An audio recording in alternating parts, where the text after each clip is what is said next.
మనసు ప్రశాంతంగా ఉండాలంటే మనసు లోపల దాచుకున్న అక్కసు అంతటినీ ఆహుతి ఇవ్వటం చాలా అవసరం.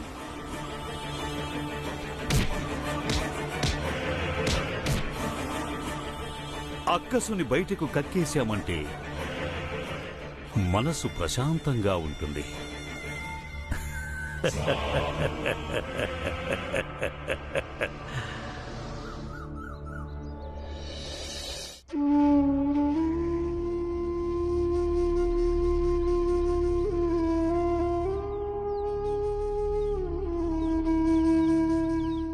అమ్మా అమ్మా అమ్మా ఆకలేస్తుంది. ముందా పిల్లాడికి ఆకలేస్తుంది, ఇప్పుడు నీకు ఆకలేస్తుందా? నిజంగా అమ్మా ఆకలేస్తుంది. ఏంటి ఆకలేస్తుంది? దాహమేస్తుంది, ఆకలేస్తుంది, దాహమేస్తుంది. ఇంతకు ముందు ఎప్పుడు నువ్వు ఆకలితో ఉండలేదా? ఇదేనా మొదటిసారి ఆకలితో ఉండవు? ఇంట్లో ఎన్నోసార్లు అన్నం వండుకోలేదు, అలాగే ఎన్నోసార్లు పస్తులు ఉన్నావు. ఎప్పుడైనా ఇంట్లో బియ్యం లేకపోతే రోజంతా పస్తులు ఉండేవాళ్ళం. తనని కొట్టద్దు, తనకి నిజంగానే ఆకలేస్తుండొచ్చు. ఆకలేస్తే నేనేం చేయను? మేం పేదరికంలోనే పుట్టాం, పైగా తక్కువ జాతిలోనే పుట్టాం. నువ్వెందుకురా నా కడుపును పుట్టావా? అయ్యో, ఏం చేస్తున్నావు నువ్వు? అమ్మా ముందు ఆకలేసినప్పుడు కసిని నీళ్లు తాగి ఓర్చుకునేవాడిని, కానీ ఇప్పుడు నీళ్లు కూడా లేవు.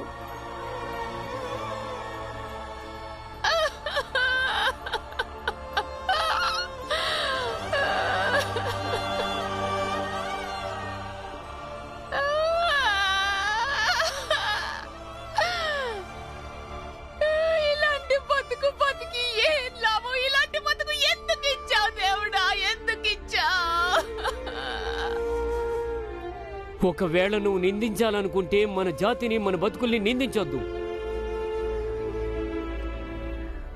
అదుగో ఆ దుర్మార్గుల్ని నిందించు, వాళ్లే మనకి ఇలాంటి గతిని కల్పించారు.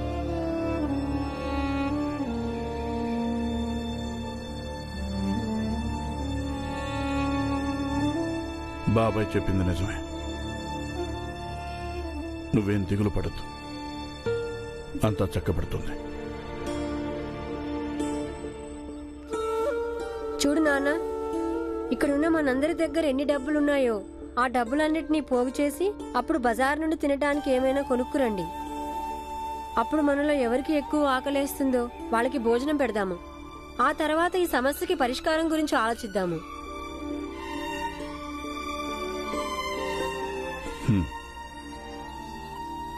నువ్వు చెప్పింది బాగుంది భీమ్.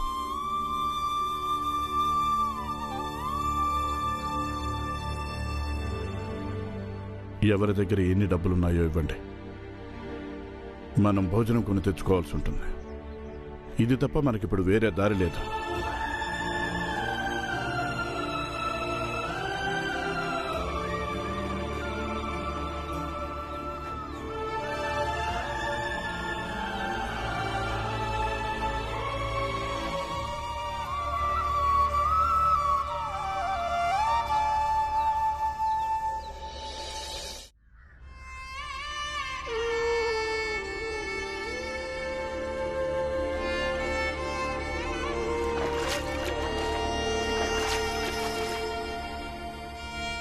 అమ్మా ముందు ఆకలేసినప్పుడు కసిని నీళ్లు తాగి ఓర్చుకునేవాడిని, కానీ ఇప్పుడు నీళ్లు కూడా లేవు.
భీమా, అరే భీమ్ ఎక్కడికి వెళ్తున్నావు? ఆగండి. భీము వాళ్ళ అమ్మ వెళ్ళిందిగా తను చూసుకుంటుందిలే. ఇప్పుడు ఎవరైనా వెళ్ళి భోజనం కొనుక్కొని రండి.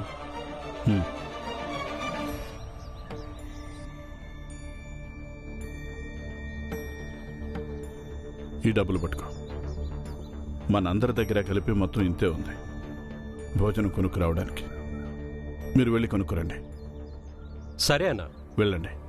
బాగా కొట్టారు, చాలా దారుణంగా కొట్టారు. చంద్రం, చంద్రం, అరే ఏమైంది చంద్రం? ఏమైంది నీకు? ఏమైంది? చంద్రం, ఏం జరిగింది? ఎవరు కొట్టారు నిన్ను? బాగా కొట్టారు, చాలా దారుణంగా కొట్టారు. ఎవర్రా? ఆ పెద్ద జాతి వాళ్ళు. ఇంకా మన జాతి వాళ్ళు ఎవరు కనిపించినా అందరినీ కొడతారంట. వాళ్ళు చెప్పిందంతా నిజమే. వాళ్ళు మనల్ని ఇలాగే కొడుతూ ఉంటారు. వాళ్ళ దెబ్బల నుంచి తప్పించుకోవాలంటే మనకి కేవలం ఒకే ఒక్క దారుంది. ఒకటి మనం చావటమో, లేదా తిరగబడి వాళ్ళని చంపటమో. పురంజన్ చాలా సరిగ్గా చెప్పాడు. అవునన్నా, పురంజన్ చెప్పింది ముమ్మాటికి నిజం. ఇక నుంచి ముఖాముఖి పోరాడదాం. పోరాడాల్సి ఉంటుంది. ఏమంటారు సోదరులారా? శాంతం, ఆవేశానికి లోనయ్యే ఆలోచన తప్పదు. వాళ్ళు మనకంటే ఎక్కువ బలవంతులు. ఇంకా మనం వాళ్ళల్లో ఎంతమందిని గాయపరచగలమో చెప్పలేము. కానీ ఇలాగే ఒక్కొక్కరిగా మనందరం చెప్పబడతాం, ఇది మాత్రం ఖాయం. వెళ్ళండి, వాడిని తీసుకెళ్లి పసుపు అద్దండి వాడికి. జాగ్రత్తగా లేకపోండి. జాగ్రత్త. మీరు ముగ్గురు నాతో రండి. మనం చేయగలిగిందేందో మనం చేద్దాం. వెళ్ళి నూతిని శుభ్రం చేద్దాం. రోజు రోజుకు నీళ్ల కోసం బయటికి వెళ్ళలేము. రండి, ఆ మందు తీసుకురండి. రండి.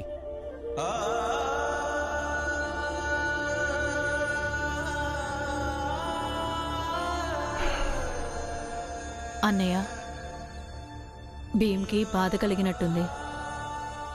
నువ్వు ఒకసారి వెళ్ళి చూడన్నయ్య. నేను వెళ్ళి చూస్తాను. ఊరుకో బాబు, ఊరుకో, అలా ఏడవద్దు నాన్న. ఊరుకో. ఏమైంది బాలా? జాగ్రత్త, జాగ్రత్త. బాలాన్నయ్య, ఏమైంది? ఇది ఎవరు చేశారు? సర్వజ్ఞ మహాశయ, ఇంకా వాళ్ళతో ఉన్న గుంపు. నిన్ను స్పర్శించకుండా ఎలా ఆశీర్వదిస్తారంటే, ఎలాగైతే నీ అన్నకి ఇంకా నీ బాబుకి ఇచ్చారో అలాగే ఇస్తారు. భీమా, భీమా,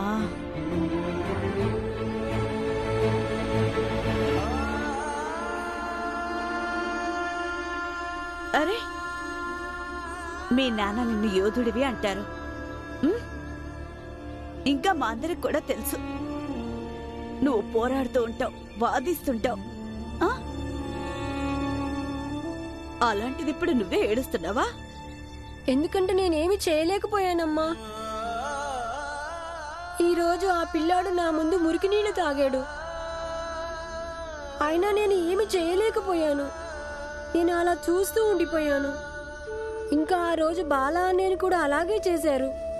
అయినా నేను ఏమైనా చేశానా? లేదుగా. మళ్ళీ నాన్నని కూడా అలాగే.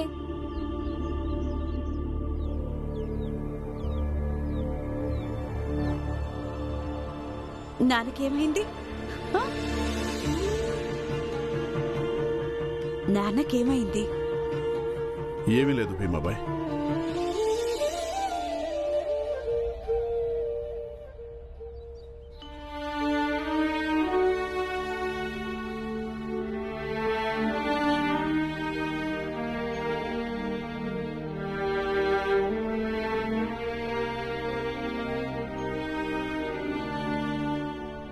భీంబాబు, వాళ్ళు నన్ను ఏమీ చేయలేదు నాన్న.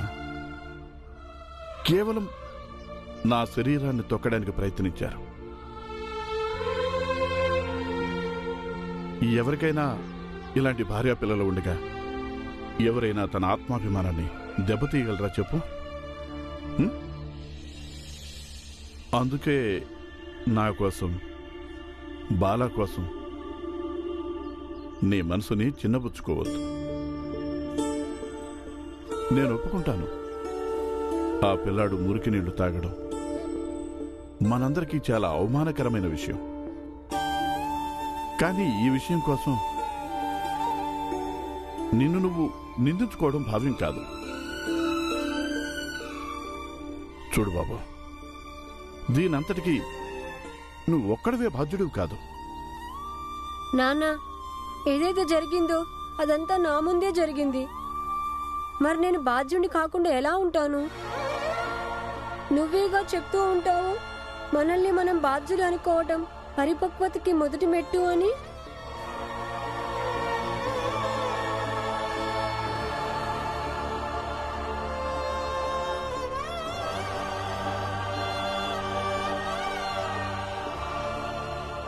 చూడు బాబు, నువ్వు ఇప్పుడు చిన్నపిల్లాడివి.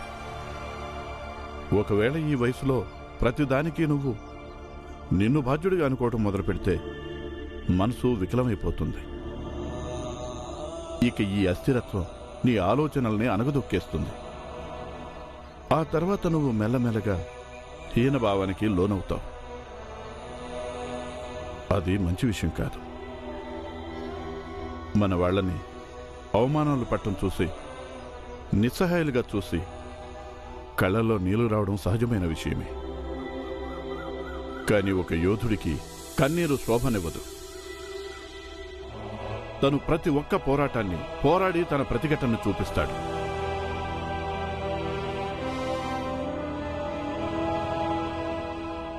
బాబు, ఒక యోధుడు ఎప్పుడూ కూడా యుద్ధభూమి నుంచి పారిపోడు, ఏడుస్తూ కూర్చోడు, బాధపడడు. తన కన్నీటిని తన శక్తిగా మార్చుకుంటాడు. అలాగే తన భావోద్వేగాలని కవచంగా. నీ ధైర్యం నీ జాతి వాళ్లలో ఒక కొత్త ఉత్సాహాన్ని నింపుతుంది.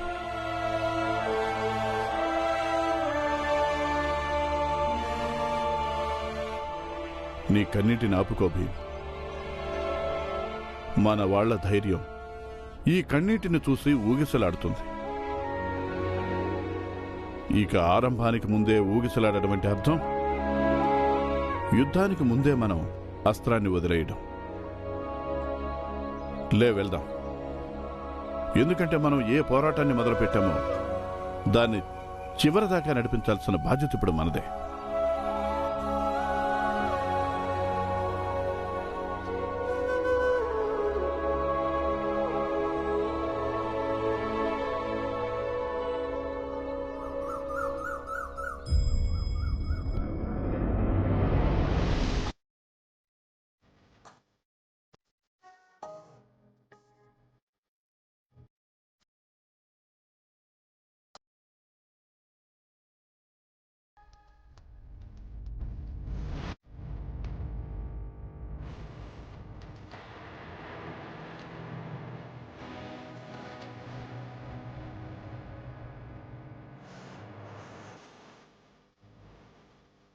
భరతమాత బుద్ధిపై కొత్త రాతవి, శక్తిదాతవి, రాజాంగ కర్తవి.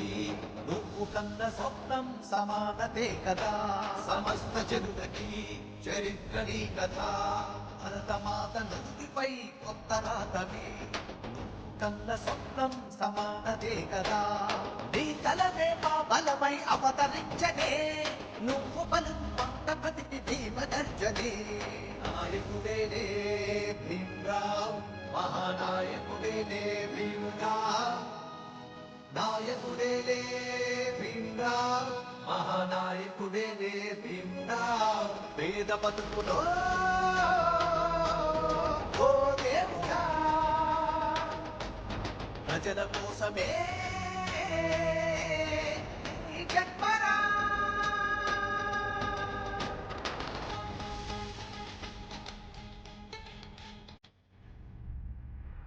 చచ్చిన కుక్క కానివ్వండి, ఆ మందు చాలండి, మందు చాలండి, చాలండి. మొన్నొకసారి జల్లాము, ఇప్పుడు జల్లుతున్నాం. మళ్ళీ ఎల్లుండి ఒకసారి జల్లుదాం. అప్పుడు ఈ నీళ్లు వాడుకోవడానికి పనికొస్తాయి. పనికిరావు. ఈ నీళ్లు తాగడానికి పనికిరావు. ఎందుకంటే మేము ఎల్లుండి మళ్ళీ ఈ నూతిలో చచ్చిన జంతువులను పడేస్తాం. ఇంకా అలాగే వేస్తూ ఉంటాం కూడా. ఇప్పుడు మీరందరూ ఊరు వదిలేసి వెళ్ళిపోయేదాకా.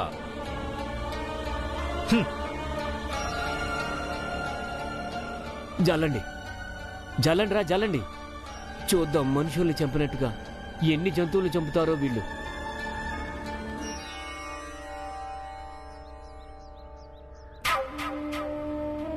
ధర్మం, ధర్మ పరిరక్షణ కొరకు మనం ఎలాంటి త్యాగాలు చేయటానికైనా సంసిద్ధంగా ఉండాలి. స్వామి, ఏమిటి? ఏం జరిగింది? ఎందుకు నువ్వింత విచారంగా ఉన్నావు? స్వామి, నేను ఆందోళనగా ఎందుకున్నానంటే వాళ్ళు చాలా మొండి ఘటాలు. వాళ్ళు అనుకుంటున్నారు బావిలో నీళ్లు శుభ్రం చేసుకుంటే మనం వాళ్ళని తీసుకొనిస్తామని. అప్పుడు వాళ్ళు హాయిగా ఇక్కడ ఉండొచ్చని. ఇప్పుడు మేం వచ్చేటప్పుడు చూసాం వాళ్ళు బావిలో నీటిని శుభ్రం చేసుకుంటున్నారు. భయం, భయాన్ని పుట్టించాల్సి ఉంటుంది. మనం వాళ్ళ నీటిని పాడు చేశాం. వాళ్ళకి జీవించటం కష్టంగా మారింది. మనం వాళ్ళని మన దారుల్లో నిషేధించాం. అప్పుడు వాళ్ళ రాకపోకలకి కష్టమైంది. మీరందరూ కలిసి వాళ్లల్లో ఇద్దరిని కొట్టారు. ఇక వాళ్ళు కూడా మీ మనుషుల్లో ఒకటిని కొట్టారు. వాళ్ళు సతారాలో ఉండకూడదు. అందుకోసం వాళ్ళ మనసుల్లో భయాన్ని పుట్టించాల్సి ఉంటుంది. ఎలాంటి భయం అంటే క్షణక్షణం వాళ్ళిక్కడ జీవించటం దుర్భరమైపోవాలి. ఏం చేయాలో మీరే చెప్పండి స్వామి.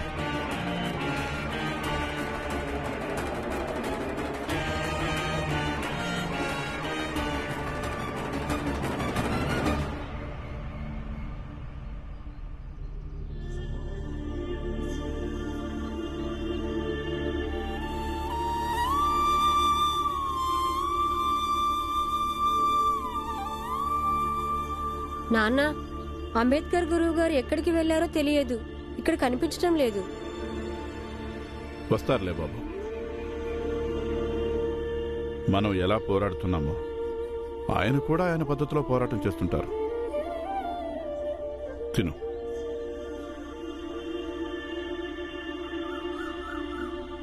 రండి మోహన్, రండి. ఇక్కడ పెట్టండి. అవి కూడా తీసుకురండి. ఇక్కడ పెట్టండి. ఓడదీయండి.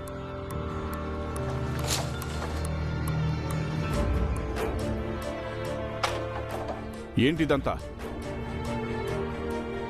చెప్తాం, వివరంగా మీకు చెప్తాం.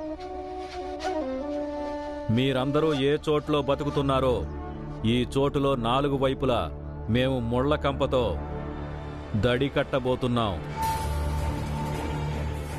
ఆ తర్వాత వాటిని 4 వైపుల నుంచి కలిపేస్తాం.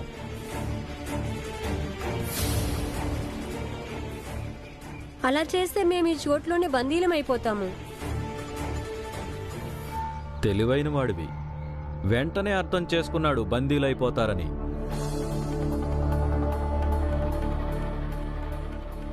అది చెయ్యడానికే వచ్చాం బొడ్డోడా. కానీ ఇది తప్పు. తప్పేముంది? మేము మా స్థలం చుట్టూ దడి కట్టుకుంటున్నాం. దీనిలో తప్పేముంది? మా స్థలం మా ఇష్టం వచ్చినట్టు చేసుకుంటాం. కానీ మేము ఇక్కడుండగా మీరు ఎలా చేస్తారు? అది ఉండగానా? ఎక్కడుంటారు? ఏ నేల మీద మీరందరూ నిలబడ్డారో ఆ నేల మా పూర్వీకులు మీ అందరికీ దానంగా ఇచ్చారు. లెక్క ప్రకారం మీ అందరినీ ఇదే నేలలో పాతిపెట్టి దడి కట్టేయాలి, తెలుసా?